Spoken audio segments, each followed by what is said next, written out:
दोस्तों, आपके दिमाग में भी कभी ना कभी यह सवाल जरूर आया होगा कि ईश्वर है या नहीं। तो चलिए जानते हैं आज की इस कहानी के माध्यम से बुद्ध ने क्यों कहा कि ईश्वर नहीं है।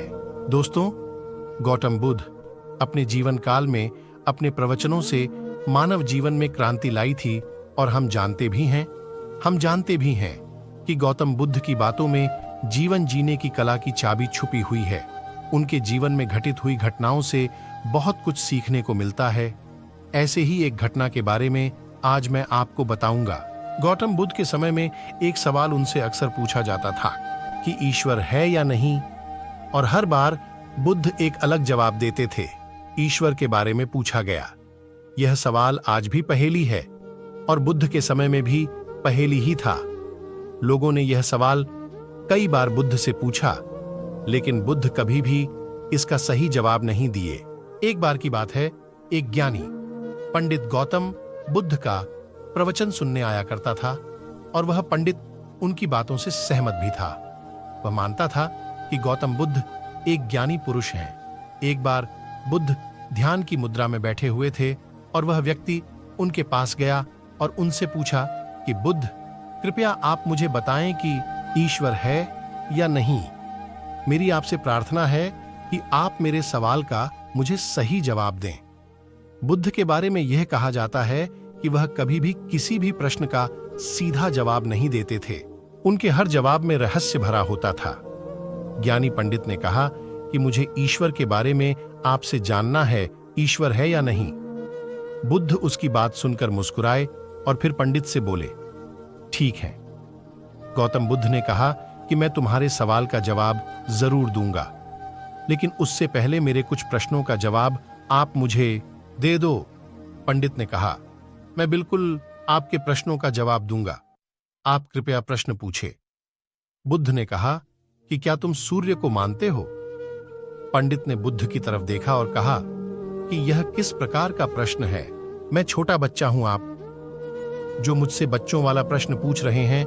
सूर्य तो साक्षात प्रकट होता है और पूरी दुनिया को रोशनी देता है। धरती पर रहने वाले हर जीव को सूर्य से ऊर्जा प्राप्त होती है। सूर्य को तो हम रोज ही देखते हैं। बुद्ध ने उनसे कहा कि ईश्वर के होने के बारे में प्रश्न कहां से आया, क्योंकि जिस प्रकार सूर्य हमारे सामने है, उसके होने का कोई प्रश्न नहीं होता। तब ईश्वर के लिए यह सवाल क्यों उठा? ईश्वर को मानने की क्या आवश्यकता है? इसका मतलब तो यह हुआ कि आपके मन में कहीं ना कहीं ईश्वर के प्रति संदेह है, क्योंकि ईश्वर सूर्य की तरह आपके सामने नहीं है।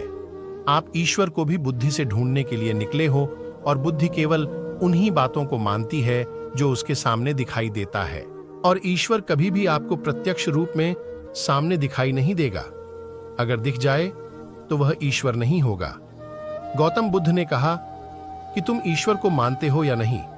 असल में यह प्रश्न ही गलत है, और गलत प्रश्न का सही उत्तर कैसे दिया जा सकता है? इसलिए अगर इस गलत प्रश्न के पूछे जाने पर और अगर किसी के उत्तर दिए जाने पर, तो वह उत्तर भी इस प्रश्न की तरह ही गलत होगा। पंडित बुद्ध की बात सुनकर थोड़ा भ्रमित सा हो गया। उसने कहा कि बुद्ध, आप किस तरह की बातें कर रहे हैं? मुझे कुछ समझ नहीं आ रहा है। बुद्ध ने कहा, अगर मैं तुम्हें सीधे शब्दों में बताऊं तो इसका मतलब यह है कि ईश्वर को माना नहीं बल्कि जाना जा सकता है। अगर तुम मुझसे यह प्रश्न करते कि मैं ईश्वर को जानना चाहता हूं, तो मैं तुम्हारी मदद कर सकता था, और जिस दिन तुम ईश्वर को जान जाओगे, उस ईश्वर की व्याख्या तुम सीधे कभी नहीं कर पाओगे। लेकिन लोगों को ईश्वर के दर्शनों का स्वाद चखने में मदद जरूर कर सकते हो।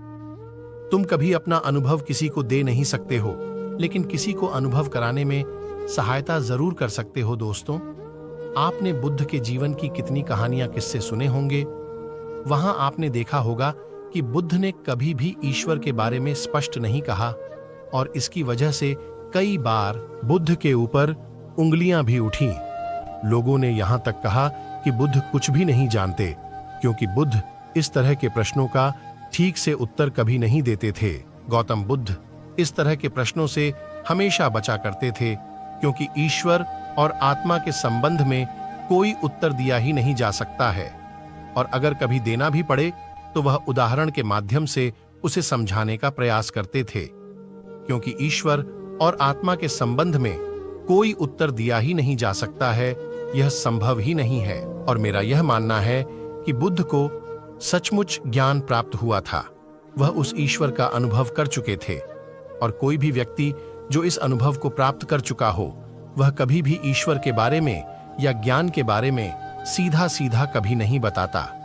वह आपके प्रश्न को बीच में ही लटका देता है, क्योंकि वह चाहता है कि आप उसका स्वाद खुद चखे।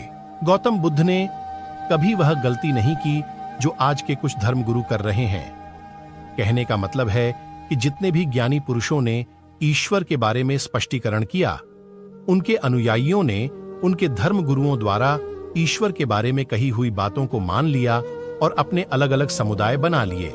फिर क्या हुआ, आप यह देख ही रहे हैं।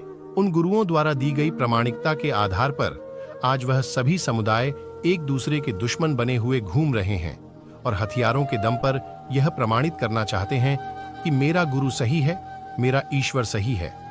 वह लोग यह कहते हैं कि तुम अपनी ईश्वर को छोड़ो और हमारे ईश्वर को मानो, क्योंकि हमारा ईश्वर सत्य है।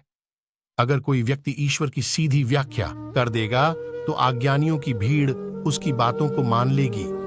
वह भी ईश्वर का अनुभव कभी नहीं करेगी।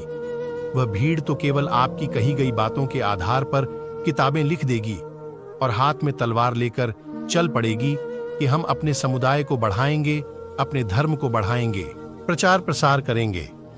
शायद बुद्ध इस बात को जानते थे, इसीलिए उन्होंने कई बार ईश्वर के वजूद को भी नकारा। इनकार इसलिए किया कि आपकी प्यास और गहरी हो सके, आप उसको जानने के लिए उतावले हो जाए।